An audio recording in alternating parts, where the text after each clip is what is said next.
Everybody, haven't made a video in a while, been a little busy.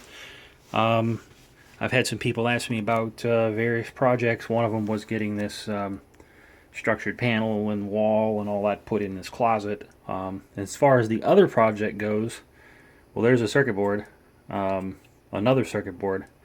I'll probably get back on that here soon.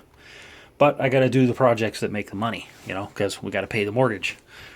So that said, uverse installation. I got one of those edge routers too, by the way, that I have to try out. It's just down there for the moment for me to throw in here and see how it works. But that's probably be a different video if I ever get around to that thing and review that thing. We got a NID here. That's what you have on the outside of your house. From one side, the left side, is the telephone company side. In this case, AT&T side. I've got both sides open on this NID so we can see what's in it. This is a new one, obviously. We even have the little card that they put on your door. We changed your NID, yada yada yada. We got a protector, and we got a think of this as a splitter. We call it a bridge, but it's basically takes the line, goes through a protector, goes into one of these things. I don't like the bridges because look at how horribly not twisted and not neat that really is under there. And then we got this potted module. I just don't like these things. That's just my take on them. I really don't like them. But that's a new NID for when I do the siding on the house. Figured I would show it. But once we go through the NID, we go through a protector. Because on the outside of my house, if I was to go out there right now and open the NID, you're going to see a line coming in, going into this clear thing here, and coming out the other side. You won't even see this because I've ripped it out. So that's what the inside of my NID would look like. We got our gateway. So from the NID, it comes in the house, and this is where we end up right here. And we've got our green. This is a Category 5 two-pair cable that I've substantially shortened because I think the one that they give you is like 10 feet long. It just goes right up here to this 589 gateway. You can see the green cable is about 2 feet long, and that's it.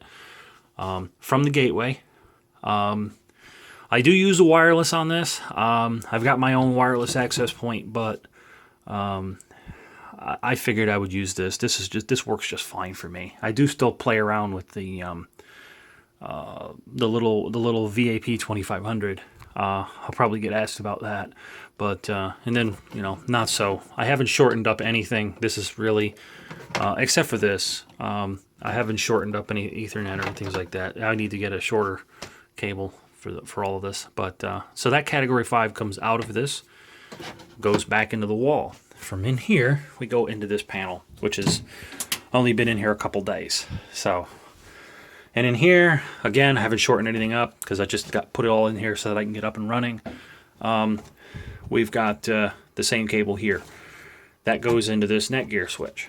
That's going to set-top boxes, and it's also going into this VPN gateway, and then from the VPN gateway up to that D-Link. That's all my work-related stuff. It's not going to go crazy into that, but basic uverse installation may go from the gateway to a Netgear switch like that. If you have more than a few set-top boxes and computers, they typically like those Netgear switches.